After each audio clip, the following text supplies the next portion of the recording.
So in this lecture we will see what? We will see the edaphic factors. Edaphic factors क्या होते हैं ये देखते हैं. So anyone from you जो बता सकता है कि edaphic factors क्या है? What are edaphic factors? सामने ही तो लिखा है, बोलना सर क्या बताना है. क्या होते हैं बेटा edaphic factors?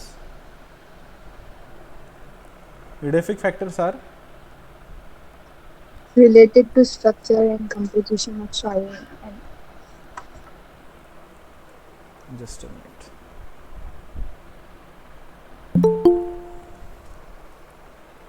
यार ये बच्चे अभी तक ऐड हो रहे हैं, इनको बोला है मैंने. काजल किती वाजता ऍड व्हायला सांगितलं होतं? 12 वाजता. किती वाजले? 12:10 हो गए ना. तो देखिए, सो edaphic factors.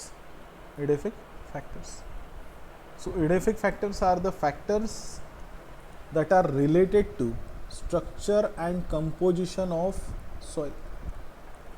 So जो soil के structure और कंपोजिशन से रिलेट करते हैं.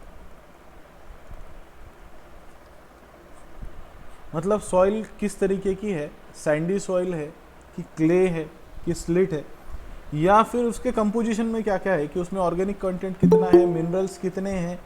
ये सारी चीज़ें जो है, ये सारी चीज़ों से कौन रिलेट करता है? It is related with the edaphic factors, और they together are called as edaphic factors. इसको क्या कहते हैं? Edaphic. So the soil is very complex medium and it contains what? It contains around 40% minerals. 40% minerals हैं.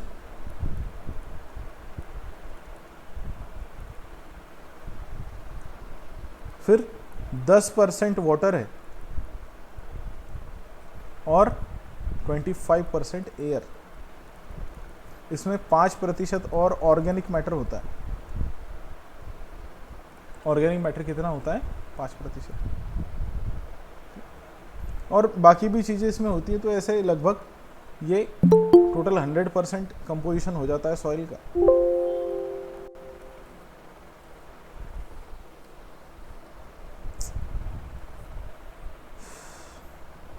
अब इसके बाद में मैं किसी को ऐड नहीं करूँगा. ठीक.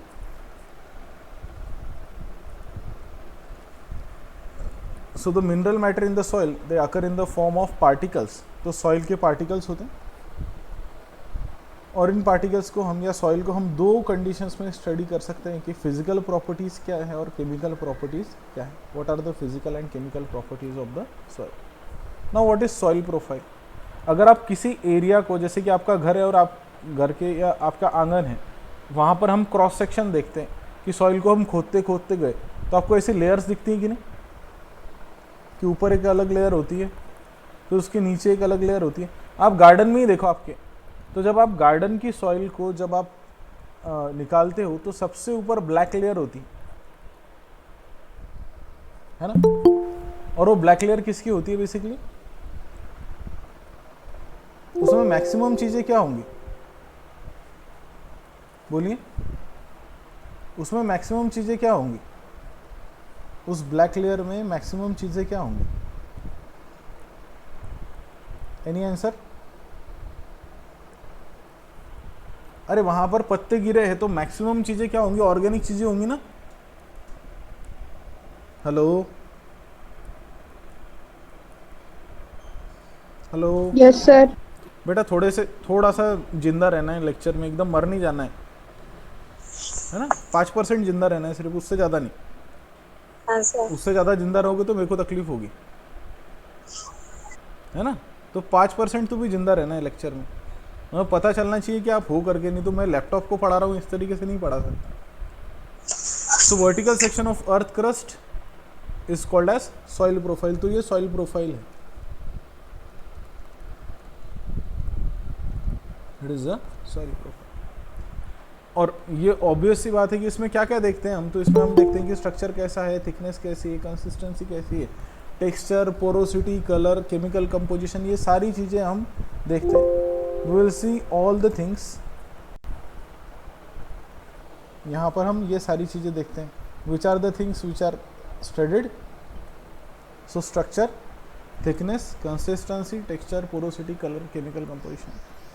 The soil profile they varies from place to place. अब ये कोई समझने की बात है कि सॉइल प्रोफाइल आपके घर के पास की अलग होगी और कोई फ्रेंड आपका उधर मध्य प्रदेश में रहता है उसकी अलग होगी, कोई राजस्थान में रहता है उसकी अलग होगी, और कोई उधर चाइना में वुहान में रहता है जहाँ से कोरोना वायरस आया वहाँ की अलग होगी. So the soil profile they vary from place to place. Rajasthan की सॉइल अलग होगी, साउथ की अलग होगी, नॉर्थ की अलग होगी, महाराष्ट्र की अलग होगी. And what is the dependent factors. अब एक चीज़ सोच लो कि फॉरेस्ट की सॉइल है, क्या वो फॉरेस्ट की सॉइल आपके एरिया की सॉइल की जैसी होगी? डेफिनेटली नहीं. तो यहाँ पर क्या होता है कि ये सारी चीज़ें किसके हिसाब से वैरी करते हैं? They vary according to the climate, they according to the vegetation and parent rock. कि किससे बना है? पेरेंट रॉक मीन्स कि वो सॉइल किससे बनी है. The soil is formed from which type of rock.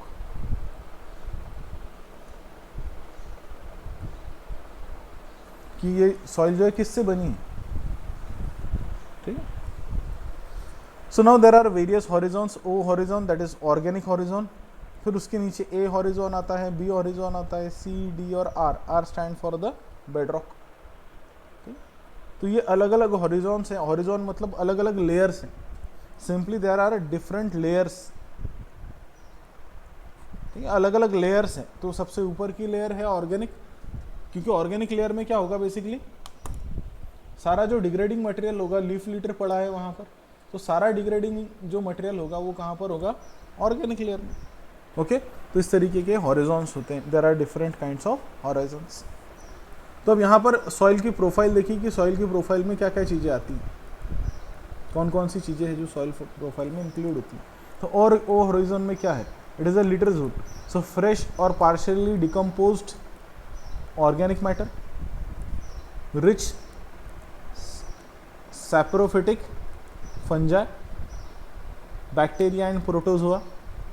So इसके अंदर क्या होता है? It is rich in saprophytic fungi, bacteria and protozoa. ठीक. तो यहाँ पर अब कौन कौन सी चीज़ें हैं? So this undergoes changes. Soil temperature यहाँ पर चेंज होता है, moisture चेंज होता है, राइट. तो ये जो फॉरेस्ट होगा वहाँ की लेयर थिक होगी ओ हॉरिजॉन की, और अगर आप डेजर्ट के अंदर जाओगे तो ये लेयर कैसी होगी? थिन होगी. Next is a horizon that is called as top soil. तो यहाँ पर अब देखिए ए हॉरिजॉन के कंटेंट्स क्या है? It is rich in humus, right. तो जो डिग्रेडेड ऑर्गेनिक मटेरियल है that is called as humus. It is dark coloured, तो ब्लैक सॉइल होती है. Then it is rich in organic material, तो वो भी ऑर्गेनिक मटेरियल में रिच है. और तो यहाँ पर लिविंग ऑर्गेनिजम्स हैं, यहाँ पर लिविंग ऑर्गेनिज्म की संख्या थोड़ी सी कम हो चुकी है. It is rich in organic material that is mix with minerals. It is rich in bacteria and fungi. पर यहाँ पर सबसे ज़्यादा बैक्टीरिया होंगे जो सबसे ऊपर का हॉरिजॉन होगा उसमें. सो अब ये ए हॉरिजॉन है तो इसकी लेयर्स है, जैसे कि ए है तो ओ के नीचे कौन है? ए है, और ए के अंदर अलग अलग लेवल्स है, जैसे A1, A2, A3, right. There are different levels of A and there is different conditions कि यहाँ पर क्या है कि लेस ह्यूमस है. ठीक. तो यहाँ पर ह्यूमस लेस हो गया है तो फिर किसकी अमाउंट बढ़ जाएगी कि आपके जो सिलिकेट्स हैं, क्ले है, उसकी अमाउंट, एल्यूमिनियम ऑक्साइड, इनकी अमाउंट यहाँ पर इंक्रीज हो जाएगी, right. Next is a B horizon. So B horizon में यहाँ पर अब और अलग अलग तरीके के हॉरिजॉन्स है, जैसे B1 है, B2 है, B3 है, right. So there is precipitation of transported materials. तो जो भी मटेरियल यहाँ पर ए हॉरिजॉन में, ओ हॉरिजॉन में है, वो धीरे धीरे धीरे धीरे कहाँ पर पहुँच रहा है? It is reaching to the B horizon. यहाँ पर क्या होते हैं? It is deep coloured with,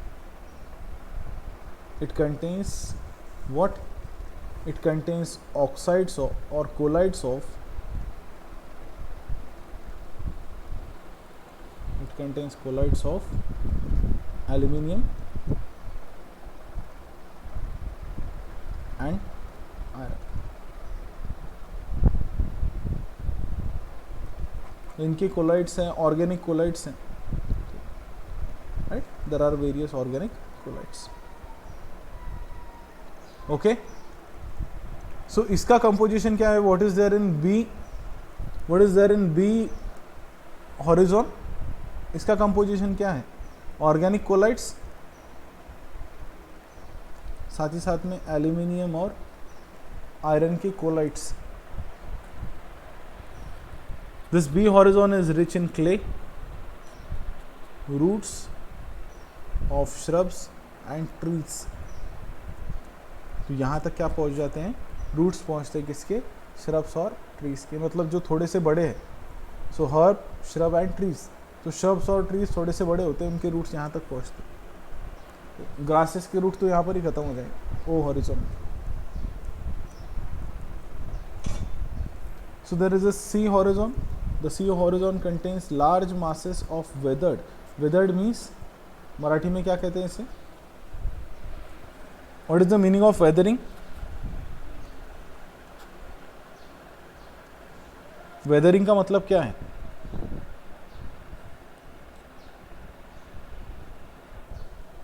अरे वेदरिंग का मतलब क्या है, what is the meaning of weathering.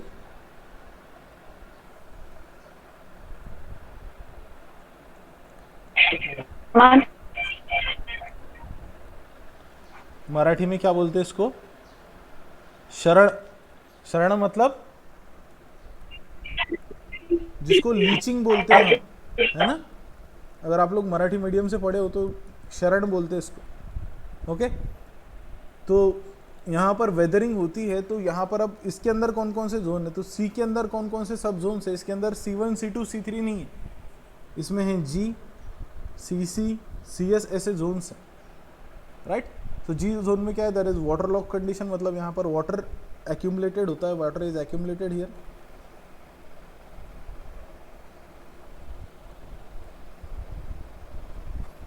जब वाटर जहाँ पर ज़्यादा होगा वहाँ पर ऑक्सीजन की कमी हो जाएगी, क्योंकि water will not allow oxygen to diffuse, right. तो यहाँ पर इट इज़, ये जोन CC है, it is rich in calcium carbonate, तो इसीलिए CC कह दिया. The zone is rich in calcium sulphate, तो उसे CL जोन कह दिया, right, right.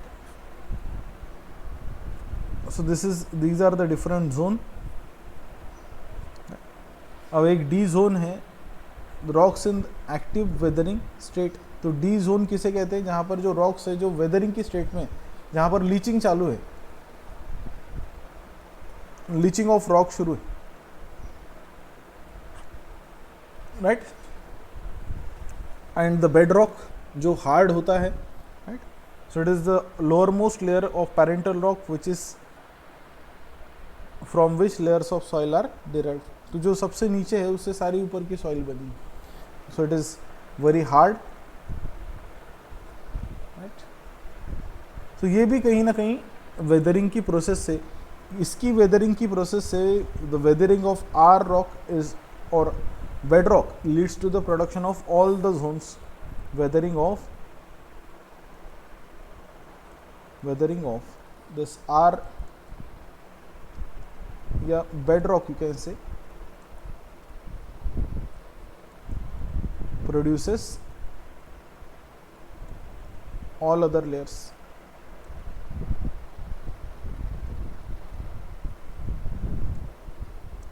It produces all other layers. और ज़्यादातर जो लेयर होती है इससे ही बनती है. नाउ सॉइल का टेक्सचर कैसा है, मराठी मीडियम से कितने लोग पढ़े, कोई भी नहीं है पूरे क्लास में जो मराठी मीडियम से पढ़ा है. How many of you have studied from Marathi medium. बरं, मातीचे प्रकार किती,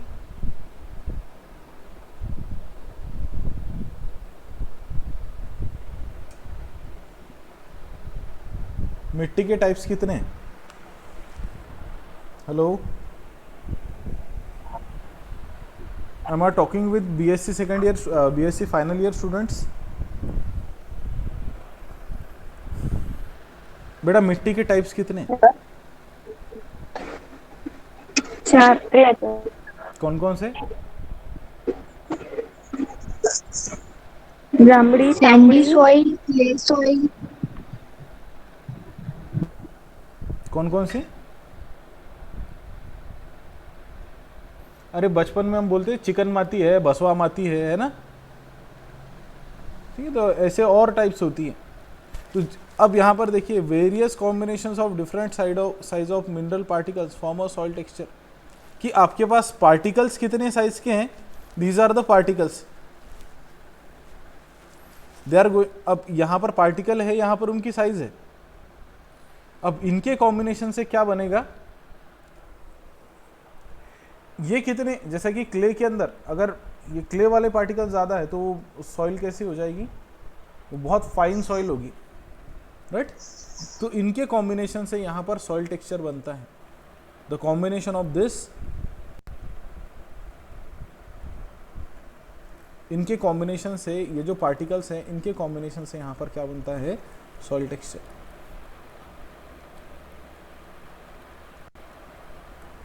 तो इनका कितना, किसमें कितना परसेंटेज है, उसके बेस से ये यहाँ पर इनका क्या कहते हैं हम इसे, कंपोजिशन बनता है।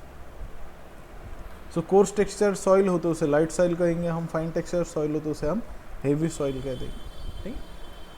तो कोर्स मीन्स थोड़ा सा थिक, फाइन मीन्स थोड़ी सी थिन टेक्सचर की सॉइल। तो यहाँ पर 3 टाइप की सॉइल है, देखिए, या 3 टाइप के पार्टिकल्स हैं, क्ले, सैंड और स्लिट, और इनके कॉम्बिनेशन से क्या बनता है, देयर इज फॉर्मेशन ऑफ लोम। तो अगर आप यहाँ पर जाओ तो पार्टिकल साइज बढ़ते जाती है सैंड से, इसकी पार्टिकल साइज मीडियम होती है। सो ये क्ले से ज़्यादा पार्टिकल साइज सैंड की, सैंड से और क्ले से जैसे कि आप यहाँ पर देख सकते हो कि clay is smallest, then there is a silt which is medium, और जो फिर सैंड होती है वो कैसे साइज की होती है, it is comparatively large size. यहाँ पर सॉइल के टेक्सचर कैसे कैसे, तो क्ले सॉइल है, राइट, लोमी सॉइल है, medium textured loamy soil, right, और coarse textured soil. What is the importance? The importance is the soil texture, it plays crucial role in nutrient supplies, aeration, root development and moisture content। तो इसके nutrient कितने supply करेगी, कितना aeration होगा, ठीक है। अगर फाइन सॉइल हो बहुत ही, जो वाटर ज़्यादा होल्ड करती है, तो वहाँ पर बिल्कुल एरिएशन नहीं होगा। आप एरिएशन के लिए क्या डालते हो, ग्रेवल्स डालते हो, थोड़े से बड़े साइज़ के पार्टिकल डालते हो। तो न्यूट्रिएंट सप्लाईज है, राइट।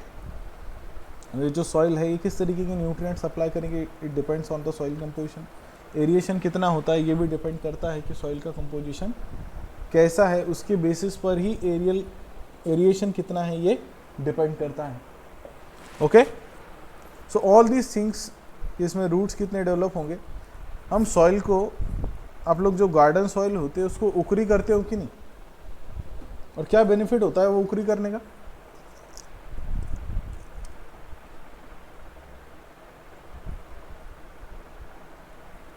हेलो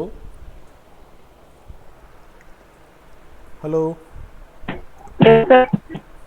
उकरी करते हैं ना बेटा? सर, सॉइल को हम ऊपर की लेयर को ऊपर नीचे करते हैं, उसका बेनिफिट क्या होता है?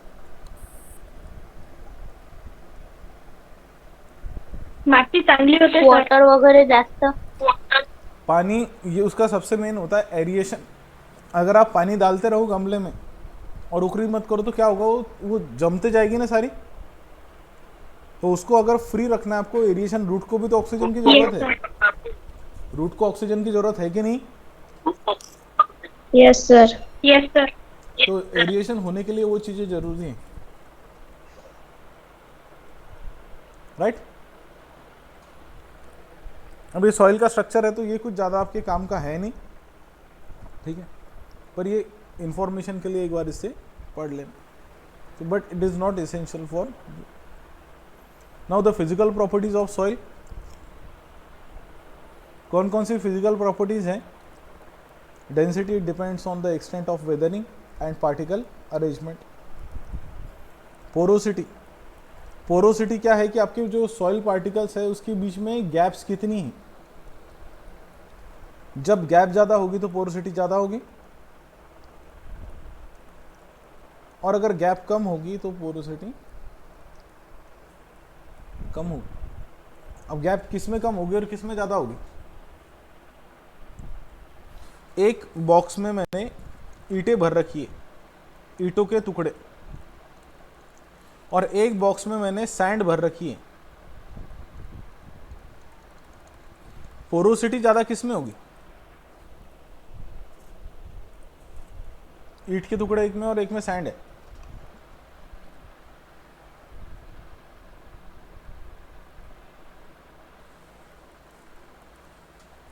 और इसमें पोरोसिटी ज्यादा किस में होगी?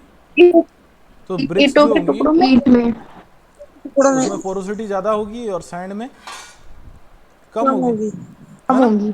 स्लिट में इससे कम होगी, और क्ले में उससे भी ज्यादा, सबसे कम, क्योंकि हाँ पार्टिकल साइज कम कम होती जा रही है. हाँ okay. Yes sir. Permeability determines the movement of water through the pores. की परमेबिलिटी कितनी है? It is higher in, obviously जो सॉइल के अंदर पोरोसिटी ज़्यादा होगी या जो सॉइल लूज होगी वहाँ पर ये परमेबिलिटी ज़्यादा होगी. सॉइल का टेम्परेचर किसके ऊपर इन्फ्लुएंस करता है कि सॉइल का कलर कैसा है? आप लोगों ने ये देखा होगा कि ब्लैक कलर की कोई भी चीज़ होती है, अगर ब्लैक सॉइल है तो वो हीट ज़्यादा होती है, अगर ब्राउन है तो हीट कम होगी. ये ऑब्वियस सी चीज़ है कि ये कलर की प्रॉपर्टी है कि अगर ब्लैक सॉइल है तो it will take more heat, it will absorb more radiation, वो होल्ड ज़्यादा करेगा हीट को, राइट. उसके साथ में और कौन सी चीज़ें होती है? The texture of soil matters, उसका वाटर कंटेंट कितना है, राइट. ये सारी चीज़ें हैं जो मैटर करती है for the soil temperature. So all these things are affected by the climate. अब कोई फॉरेस्ट है, वहाँ की सॉइल के ऊपर लीफ लिटर पड़ा है तो सॉइल का टेम्परेचर तो कम रहने ही वाला है, क्योंकि leaf litter will not allow the radiations और sun rays to pass through it and to reach to the soil. तो ये सारी चीज़ें हैं कि सॉइल का टेम्परेचर भी वेरी होगा according to the conditions. Soil के एटमॉस्फेयर में 3 तरीके की गैसेस हैं. कौन कौन सी? Oxygen, carbon dioxide and nitrogen, right. तो 3 तरीके की गैसेस हैं that are present in the soil. और हमने नाइट्रोजन फिक्सेशन देखा है. कहाँ पर होता है नाइट्रोजन फिक्सेशन? रूट कौन करता है नाइट्रोजन फिक्सेशन? बैक्टीरिया, कौन सा bacteria?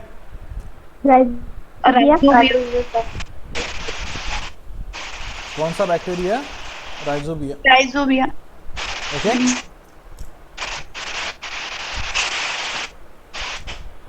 Now let us see what is soil water.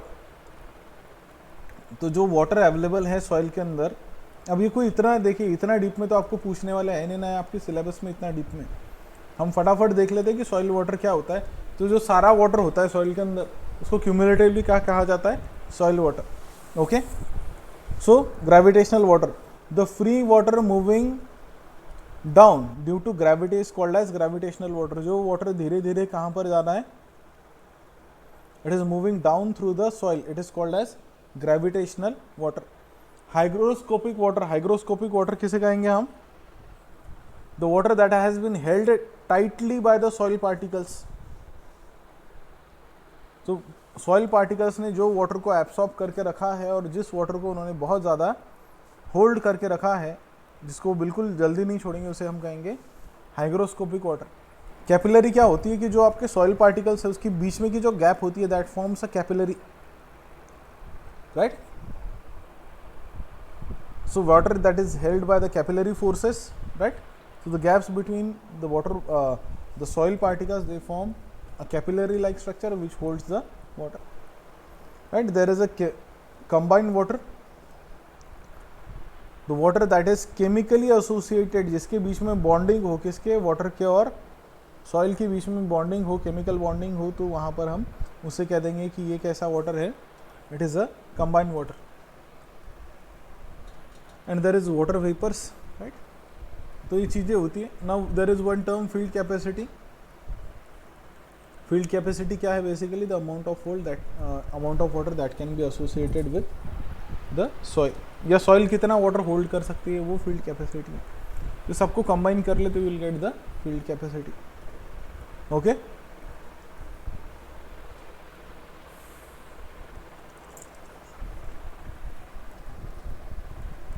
What is the chemical properties of water. क्या क्या है chemical properties. It contains both organic and inorganic compounds. Inorganic compounds में कौन कौन से हैं, कैल्शियम, मैग्नीशियम, तो ये सारे आयंस हैं, right. Zinc, molybdenum, cobalt, iron, copper, right. और यहाँ पर ऑर्गेनिक मटेरियल में कौन आ गए सारे, तो प्रोटीन्स आ गए, अमीनो एसिड्स आ गए, एरोमेटिक कंपाउंड्स आ गए, राइट. जो भी अब ऑर्गेनिक है, मतलब जिसमें CH की बॉन्डिंग है, जिसमें किसकी बॉन्डिंग है, कार्बन और, उसे हम कहते हैं organic.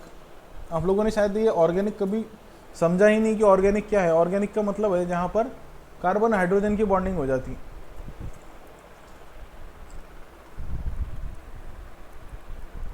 The soil pH is varies from 2.2 to 9.6 and it depends on the composition of the soil कि उसमें ऑर्गेनिक कंपोनेंट्स कौन से हैं, इनऑर्गेनिक कंपोनेंट्स कौन से. अपने इधर की जो सॉइल है वो कैसी है, दरियापुर साइड की, खारपान पट्टा कहते हैं ना, और क्या मतलब होता है उसका,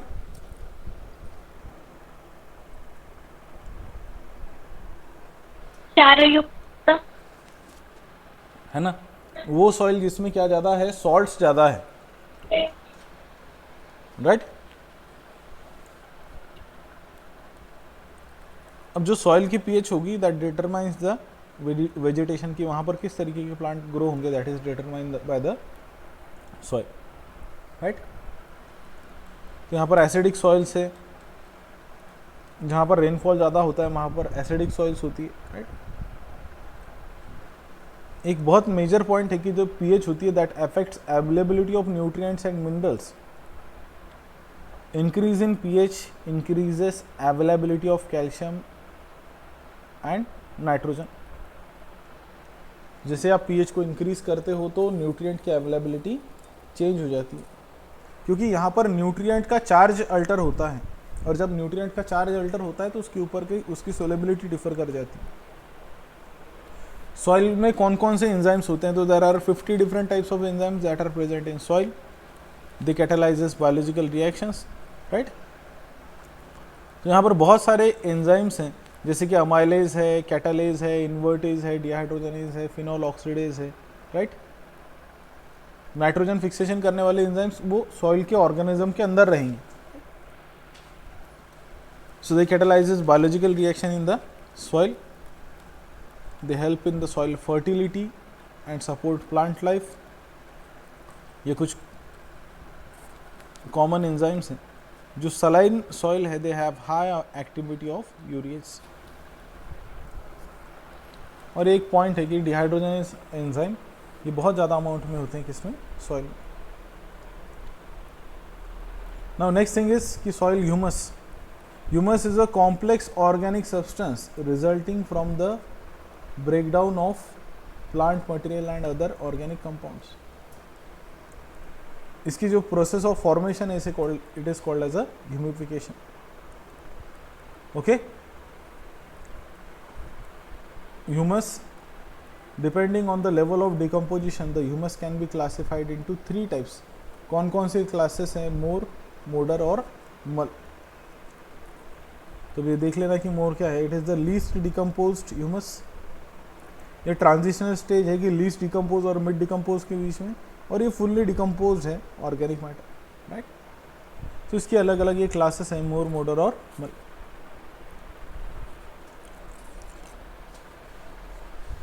what are the soil organisms? तो सॉइल में क्या क्या होते हैं? देयर आर बैक्टीरिया, माइक्रोब्स कौन से होते हैं? Fungi and algae and viruses, right? Bacteria होते हैं, फंजाई होते हैं, अल्गी और viruses. All 4 kinds of microbes are present. All 4 kinds of microbes are present, right? अब जो माइक्रोफ्लोरा सलाइन सॉइल में होता है उसे हेलोफाइट कहते हैं, राइट? जो रॉक का माइक्रोफ्लोरा है उसे लिथोफाइट्स कहते हैं. जो क्रिवाइसिस का है उसे कैम्सोफाइट्स कहते हैं, राइट? और जो एसिड एरिया का माइक्रोफ्लोरा है उसे ऑक्सोलोफाइट्स कहते हैं.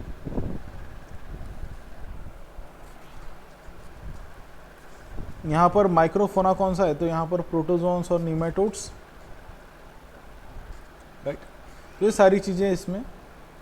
इंसेक्ट्स होते हैं, किसी इंसेक्ट का लार्वा होता है. सो फ्लोरा मीन्स प्लांट. जैसे कि यहाँ पर अब हम ये कह सकते हैं कि फ्लोरा जनरली प्लांट के लिए टर्म यूज होती है, और फोना जो होता है it is use for the animals.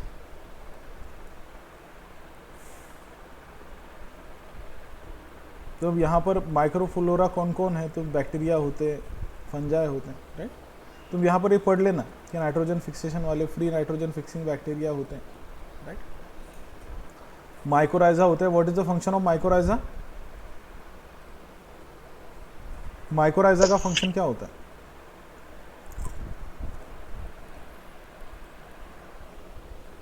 What is the function of mycorrhiza?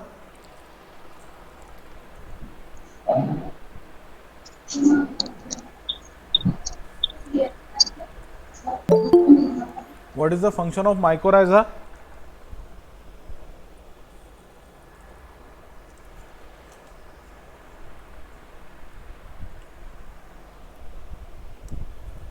जैसे जो राइजोबैक्टीरिया होते हैं, राइजोबिया होते हैं, they lead to what? They lead to nitrogen fixation. तो माइकोराइजा फॉस्फेट का अपटेक कराते हैं. Mycorrhiza leads to uptake of phosphate. किसका अपटेक कराते हैं? माइकोराइजा फॉस्फेट का. Okay. And the last one की soil organisms. What is rhizosphere? जो जहाँ तक प्लांट के रूट्स पहुँचे वहाँ तक का जो एरिया है उसे राइजोस्फीयर कहा जाता है. यहाँ पर देख लेना कि सॉइल माइक्रोफोना में कौन कौन है. There are protozoans, they feed on bacteria and actinomycetes. Actinomycetes क्या है? बैक्टीरिया है कि फंजाई है? Fungi sir. Very good, it is fungi. जिसकी वजह से स्मेल आती है जब बारिश आती है ना, तो पहली जो स्मेल आती है that is due to the, जो मिट्टी की स्मेल आती है that is due to the actinomycetes. Nematodes होते हैं, they feed on the dead and decaying bacteria, pathogenic, root knot, right? Soil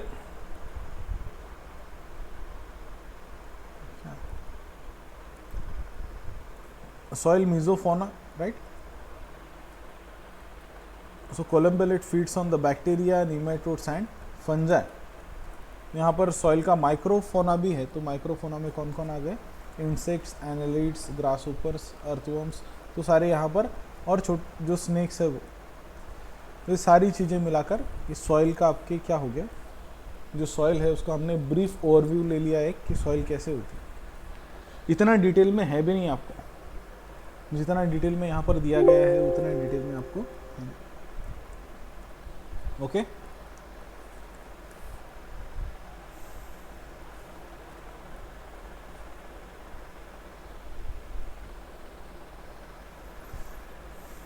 और कौन सी प्रोसेस है सॉइल से related?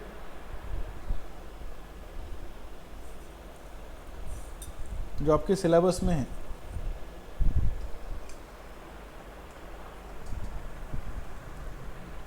What is there in the syllabus which is related to the soil? और क्या है? तो ये सारी चीज़ें हो गई, सॉइल का बायोटा भी पढ़ लिया हमने और उनका रोल भी पढ़ लिया कि क्या क्या करते हैं।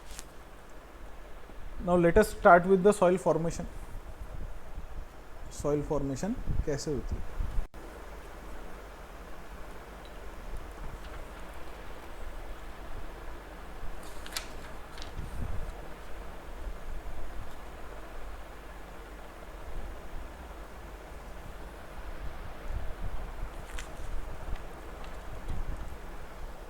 कौन कौन सी प्रोसेस से सॉइल फॉर्म होती है?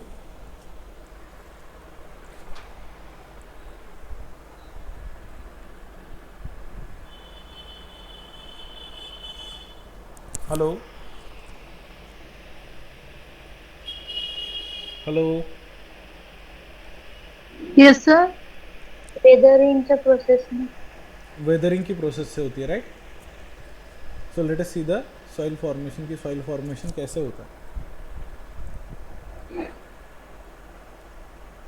और देखिए जो लास्ट पॉइंट है,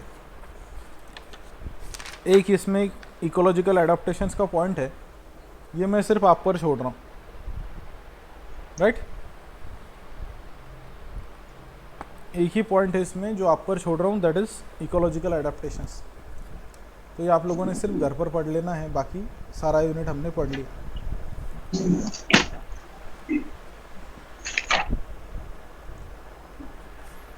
इसके बाद में हम कौन सा यूनिट शुरू करना है, यूनिट नंबर 4 या यूनिट नंबर 6? 4. कौन सा यूनिट शुरू